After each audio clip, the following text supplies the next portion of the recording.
Hi guys, this episode contains discussions of child abuse, sexual assault, violence, murder and suicide. Listener discretion is strongly advised.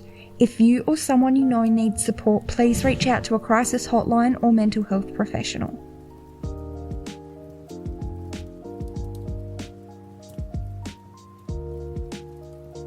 Welcome back, my culty crime crew.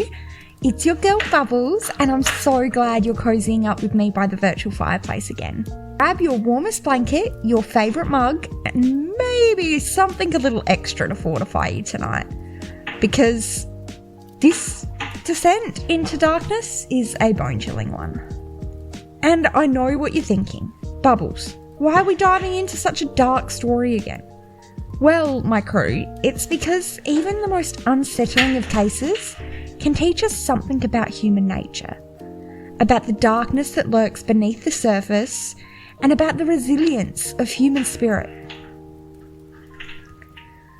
Tonight, we're stepping into a house that has earned the chilling nickname, the House of Horrors.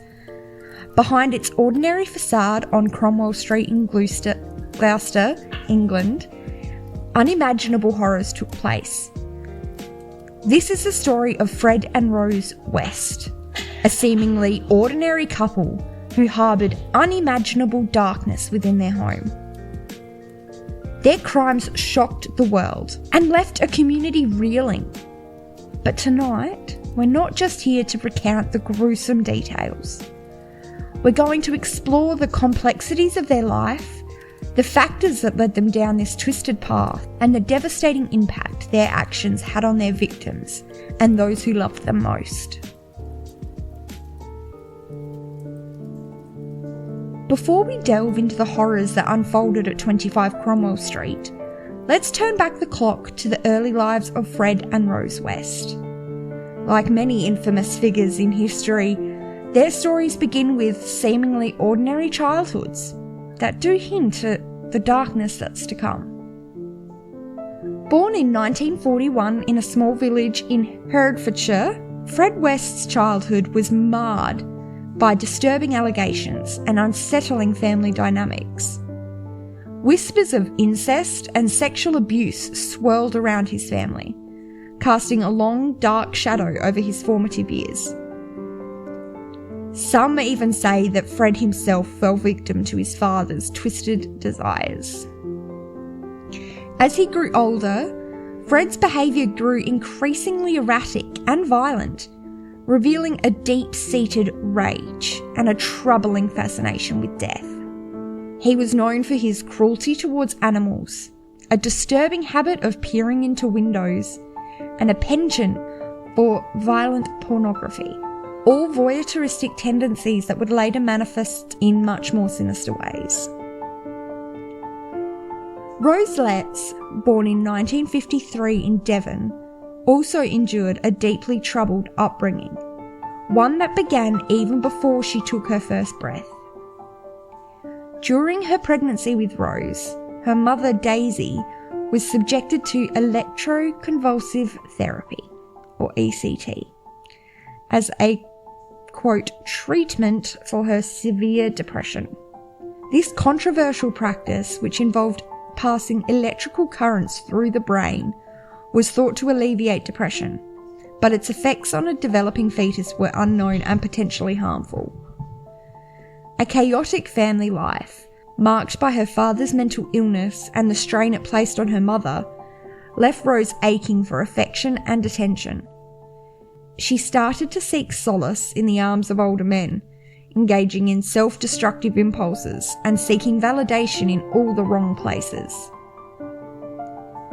Rose's teenage years were a desperate search for love and stability, a search that ultimately would lead her into the arms of Fred West in 1969. Fred, with his domineering personality and dark desires, found a willing accomplice in Rose, who longed for the twisted sense of belonging and acceptance that he offered. Yet it wasn't just a need for affection that drew Rose to Fred. There are theories that Rose harboured her own latent darkness, a fascination with violence and control that Fred recognised and nurtured. Together, they embarked on a life filled with violence, manipulation, and a shared appetite for the macabre. Their relationship was a toxic cocktail of control, abuse, and shared secrets, a breeding ground for the horrors that are to come. Little did the world know this seemingly unremarkable couple harboured a darkness within them that would soon unleash unimaginable horrors upon their victims. The seeds of evil had been sown in their early lives, and as they settled into their home at 25 Cromwell Street in 1972, those seeds would take root and flourish in the most horrific ways.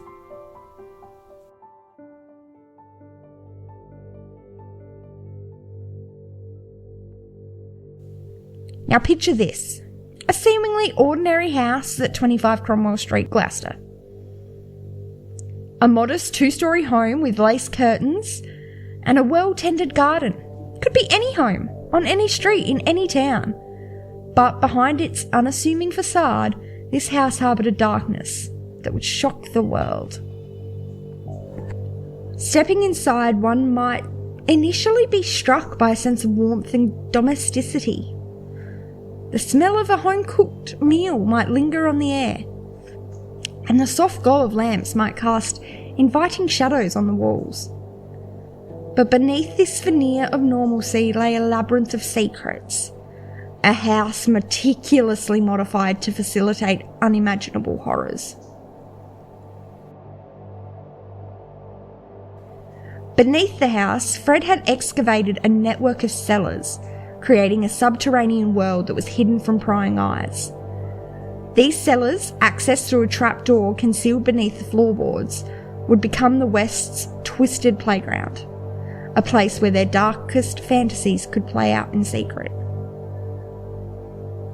Upstairs, the house held even more secrets. Walls were strategically altered to create hidden cavities and false walls. These spaces, some barely large enough for a person to squeeze into, served as gruesome hiding places for the West's victims. One particularly chilling modification was the disappearing bathroom.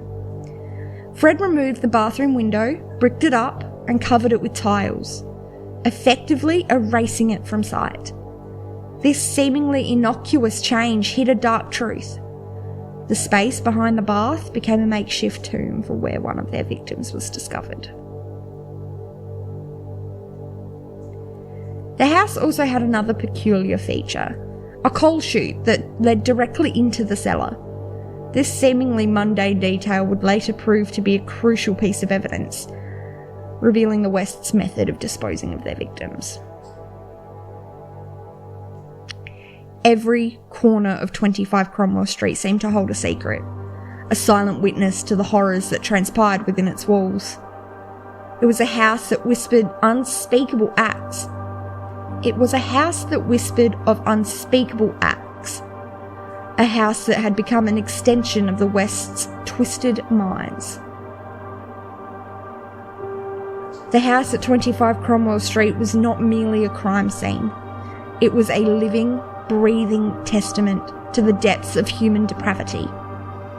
It was a place where innocence was shattered, where lives were extinguished, and where evil reigned supreme. But, as we will soon discover, the darkness that surrounded this house would eventually be exposed, and the truth, no matter how horrifying, would finally come to light.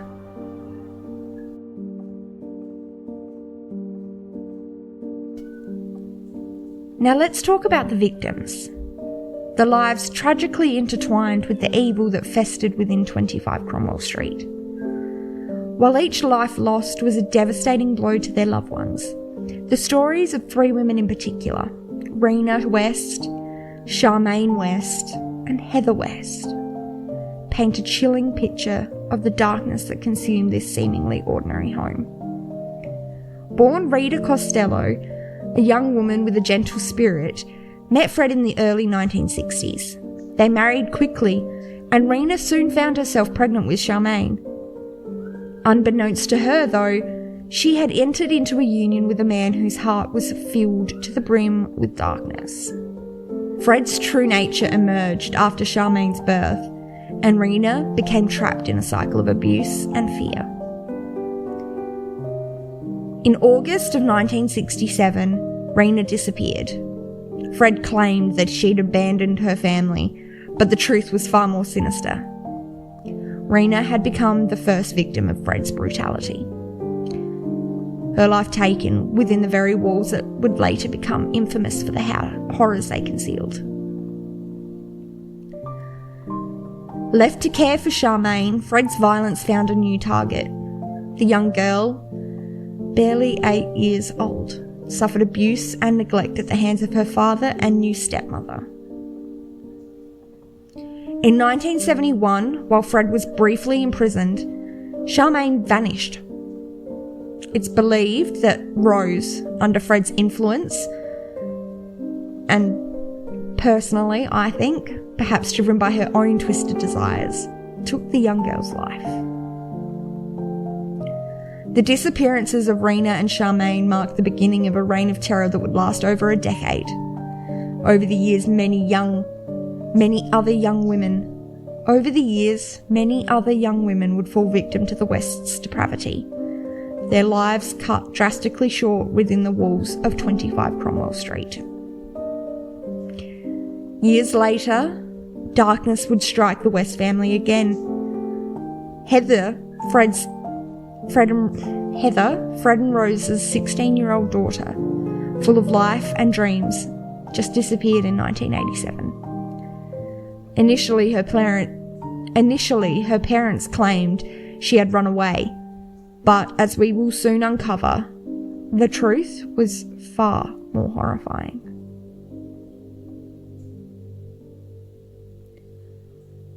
Rena Costello, Charmaine West, Linda Goff, Carol Ann Cooper, Lucy Partington, Teresa Siegenthaler, Shirley Robinson, Juanita Mott, Alison Chambers, Shirley Hubbard, and Heather West. These are just some of the names forever etched into the dark history of 25 Cromwell Street. Their lives cut short by unspeakable acts of violence serve as a chilling reminder of the depths of human depravity and the enduring power of hope in the face of tragedy. The darkness that shrouded 25 Cromwell Street was so deep, so insidious, that it took years for the truth to emerge. But, as the saying goes, the truth will out. And in this case, it did so, in the most chilling way. In the early 1990s, a growing unease settled over Cromwell Street. Neighbours whispered about the strange comings and goings at number 25, the unsettling sounds that sometimes echoed from within, and the unsettling feeling that something was just deeply wrong. One neighbour, Mary, recounted, quote, "There was an awful smell coming from the house, and the children just always seemed scared. Just didn't feel right." End quote. But it wasn't until the disappearance of 16-year-old Heather West, Fred and Rose's daughter, that finally shattered the facade of normalcy. Heather's social worker, the amazing woman known as Janet Leach, had been growing increasingly alarmed. She'd noticed Heather's frequent absences from school, the unexplained bruises, and the withdrawn demeanour that hinted at unspeakable horrors. Leach's persistence in reporting her concerns, despite initial pushback from authorities, would prove pivotal. Armed with a search warrant, the police descended upon 25 Cromwell Street in February 1994. I was literally a month old. Detective Superintendent John Bennett, who led the investigation, later described the scene, quote, "It was like stepping into a nightmare. The house was a labyrinth of horrors, with hidden rooms and secret passages. The smell of death was overwhelming." End quote. The nation watched in horror as the gruesome discoveries unfolded, each day's headlines revealing more chilling details. The house, once a symbol of domesticity, was now a macabre excavation site, yielding the skeletal remains of 9 young women, including Heather. Each victim had been subjected to unimaginable torture and abuse before their lives were brutally extinguished. The house itself, with its hidden rooms, secret passages, and makeshift graves, became a chilling testament to the West's depravity. As the full extent of the horrors at 25 Cromwell Street came to light, the nation was gripped by a mix of shock, disgust, and morbid fascination. The media frenzy surrounding the case was unprecedented, with every new revelation fueling public outrage and demands for justice. But before the Wests could face the full consequences of their actions, they would first have to stand trial for their crimes, a trial that would captivate the world and expose the darkest depths of human evil.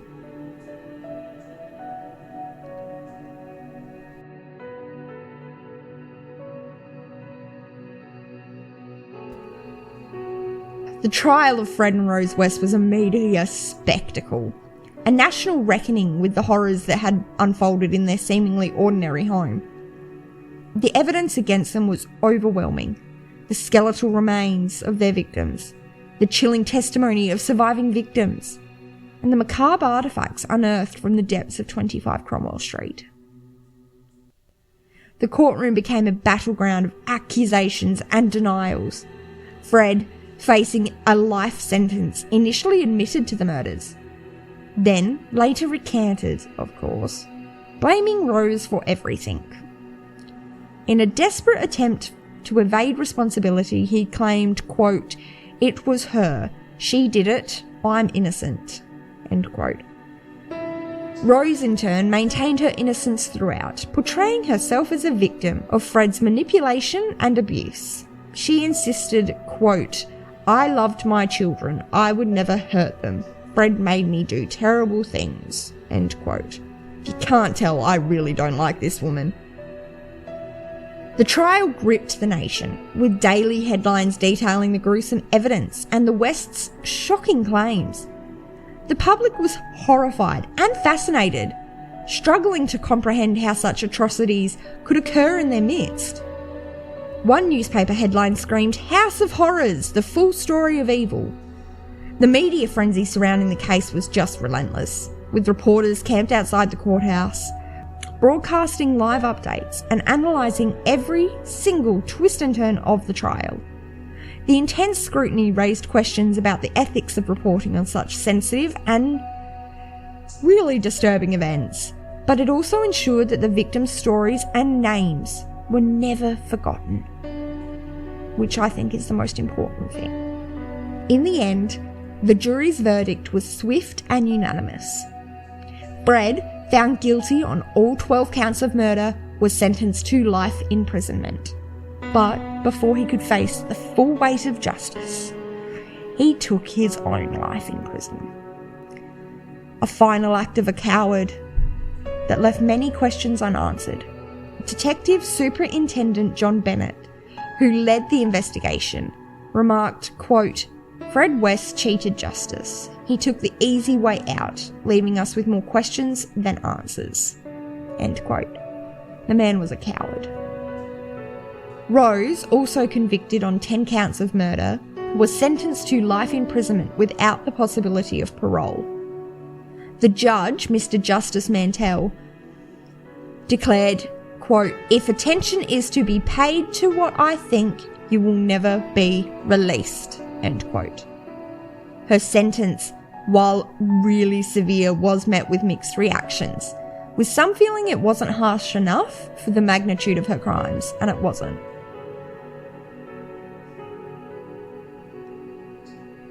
Her sentence, while severe, was met with mixed reactions, with some feeling it wasn't harsh enough for the magnitude of her crimes. The mother of one of the victims, her voice trembling with grief and anger, cried out in the courtroom, quote, "Life in prison is not enough. She should rot in hell for what she did to my daughter," end quote. The aftermath of the West case was profound and far, far-reaching. It shattered the illusion of safety in suburban communities, exposed the dark underbelly of domestic violence, and raised serious questions about the effectiveness of child protection services. The case prompted a nationwide review of child protection procedures in the UK and led to significant reforms aimed at preventing future tragedies such as this. But the scars ran deep, and the questions lingered. How could such horrors happen in a seemingly civilised society? What drove Fred and Rose to commit such unspeakable acts? To truly understand the depths of the West's depravity, we must delve into the twisted labyrinth of their minds. What drove them to commit such unspeakable acts? What dark forces shaped their personalities and fueled their insatiable appetite for cruelty? Now, Fred West was a textbook psychopath. He was a master manipulator, a predator who preyed on the vulnerable. He was devoid of empathy, incapable of remorse, and driven by a sadistic thirst for power and control. Dr. Glyn Davies, a forensic psychiatrist who interviewed Fred extensively, described him as, quote, a man without conscience, a black hole of evil, end quote. Rose West, however, remains a more enigmatic figure. Was she a willing accomplice, driven by her own dark desires? Or was she a victim of Fred's coercive control, trapped in a cycle of abuse and manipulation? Some experts, like forensic psychologist Dr. Jane Carter Wood, argue that Rose was equally culpable in the crimes, pointing to the evidence of her active participation and enjoyment in the torture and abuse of the victims. Others, like criminologist Professor David Wilson, believe that Rose was profoundly damaged by her own traumatic childhood and was ultimately under Fred's control.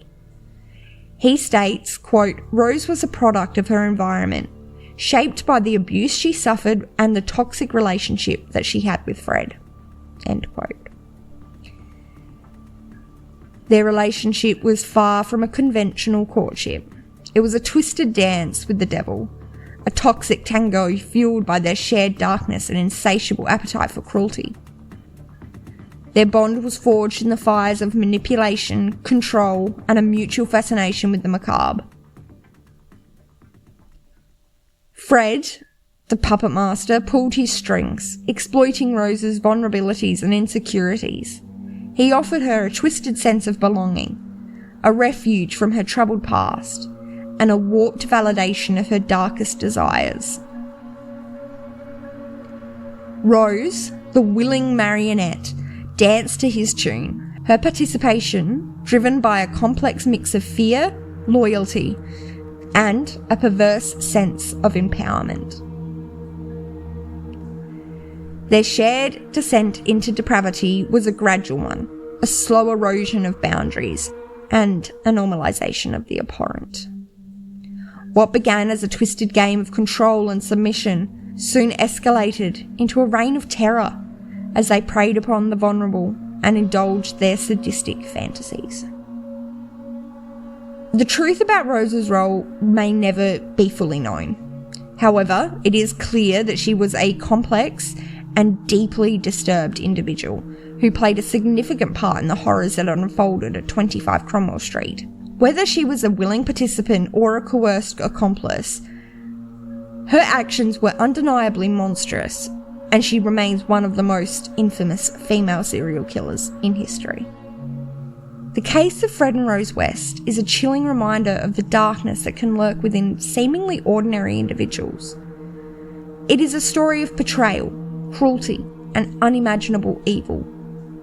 But it is also the story of resilience, hope, and the enduring power of the human spirit to overcome even the darkest of tragedies. The Cromwell Street murders were not just a story of individual evil. They were a reflection of societal failures. The warning signs were there. The cries for help went unheeded. And the system designed to protect the vulnerable failed, oh so miserably. The case exposed deep-seated flaws in child protection services, social services, and the police in the UK. It highlighted a culture of disbelief and a tendency to dismiss the concerns of vulnerable individuals, particularly those from marginalised backgrounds. Many of the victims were young runaways or women struggling with addiction and mental health issues, who were often overlooked and dismissed by society. One social worker who wished to remain anonymous confessed, quote, "We were underworked and underfunded. There were so many cases and we just did not have the resources to properly investigate every concern." End quote. The case sparked a national outcry, leading to a public inquiry into the handling of the investigation and a review of child protection procedures. It also fueled a wider conversation about the prevalence of domestic violence and the need for greater support for the victims. The public's anger and frustration were palpable, with many demanding answers and accountability. The Home Secretary at the time, Michael Howard, acknowledged the failings, stating, quote, "We must learn from the mistakes that were made and ensure that such a tragedy never happens again." End quote. In the wake of 25 Cromwell Street, there were significant changes made to child protection laws and practices in the UK. The case served as a catalyst for reform, prompting a greater emphasis on early intervention, multi-agency collaboration, and a more proactive approach to safeguarding children, which is the most important thing. The Children Act of 1989 was amended to strengthen the rights of children and ensure their voices were heard. Additionally, new guidelines were introduced for assessing and managing risk in child protection cases, with a greater emphasis on information sharing between agencies. But the impact of the case extended far beyond just legal reforms. The community of Gloucester, where the crimes took place, was deeply scarred by these events. The House of Horrors became a symbol of unspeakable evil, casting a long shadow over the town. The media frenzy surrounding the case also raised questions about journalistic ethics and the potential for sensationalism in reporting on such sensitive topics. The Cromwell Street murders were a national tragedy, a stain on the conscience of a nation. But amidst the darkness, there is also hope. The resilience of the victims' families, the tireless efforts of investigators and social workers, and the determination to learn from this tragedy offer a glimmer of light in the face of unimaginable horror. As we move forward, we must honour the memory of the victims by continuing to advocate for the vulnerable, demand accountability from those in power, and work towards a society where everyone is safe and protected. The Cromwell Street murders serve as a chilling reminder that we must remain vigilant against the darkness that can lurk within our communities and strive to create a world where such horrors are never to be repeated again. The horrors uncovered at 25 Cromwell Street left deep scars on the community of Gloucester. The sense of shock, betrayal, and grief was overwhelming. However, amidst the darkness, the spirit of resilience began to emerge. In the wake of the tragedy, the community came together, offering support to one another and seeking solace in shared grief. Candlelight vigils were held, memorials were created, and counselling services were established to help people cope with the trauma. Local churches and community centres opened their doors, providing a safe space for residents to gather, share their experiences, and find comfort in one another. The residents of Gloucester refused to be defined by the horrific acts that had taken place in their midst. They organised fundraising events to support the families of the victims, volunteered their time to help those in need, and worked tirelessly to create a safer and more supportive environment for their children. The Gloucestershire Counselling Service saw a surge in demand as people sought help to process their grief and trauma. Community led initiatives such as the Gloucester Safer City project were launched to address the root causes of violence and promote a culture of safety and respect.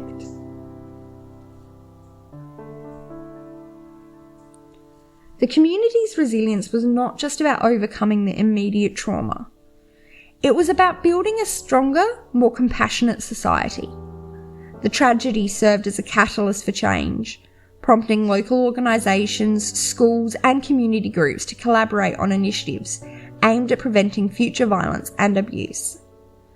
One local resident, Sarah, reflected on the impact of the tragedy, quote, "It brought us all closer together. We realised that we had to look out for each other now, support each other, and never turn a blind eye to the suffering of others." End quote. The Cromwell Street murders may have cast a dark shadow over Gloucester, but they also ignited a spark of hope and resilience. The community's determination to heal, to learn from the tragedy, and to build a better future is a testament to the enduring power of the human spirit. As one resident, Sarah, put it, quote, "We are a community that has been through hell, but we are also a community that has found strength in each other. We will never forget what happened, but we will not let it define us." End quote. The legacy of the Cromwell Street murders is not just one of pain and loss. It is also a story of resilience, community spirit, and the enduring power of hope. The people of Gloucester have shown that even in the face of unimaginable darkness, there is always the possibility of finding light and building a better future together. The horrors that unfolded at 25 Cromwell Street continue to haunt us, a stark reminder of the darkness that can lurk beneath the surface of seemingly ordinary lives. This case is a chilling testament to the depths of human depravity. It's a story of betrayal, cruelty, unimaginable evil. But it is also a story of resilience, hope, and the enduring power of the human spirit. The victims' families, the community of Gloucester, and the countless individuals who were touched by this tragedy have shown us that even in the face of unimaginable darkness, there is always the possibility of finding light. Throughout this whole case, I can't help but be haunted by the fact that not only did they commit these horrific acts against so many other women, but they also committed it against their own daughter. It's a chilling reminder of the depths of depravity that some people are capable of. It's a bit shocking, really. The Cromwell Street murders forced us to confront uncomfortable truths about our society, our institutions, and ourselves. It exposed the cracks in our systems, the vulnerabilities of our communities, and the fragility of human life. But it also sparked a movement for change, a collective determination to protect the vulnerable, hold perpetrators accountable, and build a safer, more compassionate world. And as we reflect on the legacy of this tragedy, let us remember the victims, honour their memory, and vow to never forget the lessons learned. Let us strive to create a society where every child is safe, every voice is heard, and every life is valued. Let us choose hope over despair, love over hate, and as always, light over darkness. For in the end, it's our collective responsibility to ensure that the horrors that happened at Cromwell Street are never to be repeated again. And in the words of Maya Angelou, "And still I rise." Let us all rise above the darkness together. And with that, my culty crime crew, it's time to part ways. But before we do that, I want to extend a heartfelt invitation to you guys. Now, if there is any crime or cult story that you are curious about, that you feel needs to be told, please, I invite you to email me at cozy.cults.crimes@gmail.com. That's cozy.cults.crimes@gmail.com. Or message me at Instagram at the same handle at cozy.cults.crimes. Your interests and insights help me shape these episodes, and together I hope we can continue to uncover the mysteries that lie hidden in the shadows. And also, I do want to say, if today's episode has touched you or stirred something within, please take a moment for yourselves. Practice self-care, reach out to a friend, or simply enjoy a warm cup of tea wrapped in your dressing gown. I'm literally wrapped in mine now. Honestly, if you or someone you know needs support, please don't ever hesitate to reach out to Lifeline Australia. You can call them at 13 11 14, or you can even text them at 0477 13 1114. They offer confidential crisis support and are available 24/7. Please remember, there is always help available, and you're never alone. You've always got us, your culty crime crew, behind you all the way. Until next time, keep that flame of curiosity burning, but never forget the warmth of the fires that keep us connected together. Be well, stay cozy, and remember, in pursuing truth, we always hope to find the light. Thank you for tuning in. I'm Bubbles, and I can't wait to have you back again next time for another journey into the shadowy yet strangely comforting world of cozy cults and crimes. I'll see you next time. Bye!